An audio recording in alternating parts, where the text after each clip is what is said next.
Swift have been making the Kon-tiki for just about as long as I can remember. This is the very latest model. First thing I notice is this very impressive sunroof up here, which allows you a fantastic view of the sky. It also, of course, allows in lots of sunlight. The layout's fairly conventional. We have 2 bench seats here which turn into a bed, kitchen area in the middle, fixed bed at the back and bathroom behind that. I'm not quite sure about this layout because although you can turn this into a bed, and a very nice bed it is too, there's only space available for 2 people to travel in this motorhome at one time. So 4 people can sleep in it, only 2 people can travel in it. So, I have a friend who sold his house and lives full-time in a Kon-tiki, and he thinks it's absolutely fabulous. He drives all over Europe. I think he's currently in Italy, having a really great time, I believe. Here in the galley area, everything looks fairly conventional at first glance. Now, I'm not a big cook, but even I can understand the point of having an electric hot plate so that you save gas when you're on mains hookup. That's a really good idea. Another really good idea is this. I love some sliding baskets. Very nice indeed. But my favourite little thing, which you don't see at first glance, is this. A second fridge, specially designed by the looks of it to keep beer cold. Of course, there's an ordinary standard fridge as well. And my favourite appliance, a microwave oven. Great.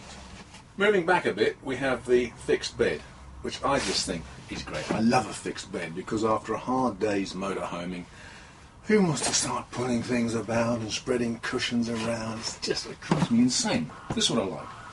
Have a nice cold beer, get on the bed, go to sleep. After drinking the beer, of course. The only thing that perplexes me about this bed is that underneath there's loads of storage space, except you can't actually use it for storage space.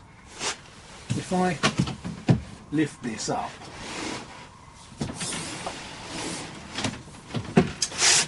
there's enough room in here for, well, all sorts of things. But getting to it is going to be really difficult. Why will they put a door on the outside? I'll ask them next time I see them. The bathroom is just the right size. It's not too big, it's not too small. It's got some quirks. There's a shelf here, but anything you put on it is going to fall off. The shower has an interesting feature. It's the only shower I've seen recently with a light in it, which makes sure that you get even the tiniest nooks and crannies as clean as you want them to be. The Kon-tiki is based on a Fiat Ducato, and the layout's, well, it's exactly the same as any other Fiat Ducato. All very nice. A nice wood effect, added class. Above my head we have a flip-down TV. The screen's a little bit small if you're sitting in the back, I think. But if you just wanted to catch up with some news or something, then you could just sit here and watch. Of course, you must not ever even consider doing that when you're driving. Another monitor here is for the rear view camera. So that's almost a useful thing to have, particularly on a vehicle this long with very limited rearward vision. To sum up, this is a really interesting motorhome. As I said, my friend is living in his, and it's great because it's got a tag axle so that you've got a pretty decent payload. You can put just about everything you want into it. Now, unfortunately, because of the lack of outdoor lockers, it's sometimes difficult to get to those things, and I don't understand why Swift haven't built a garage at the back. I think even just something small should be possible to do.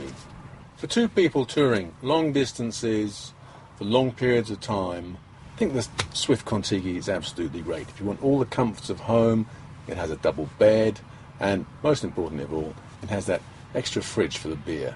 A great idea.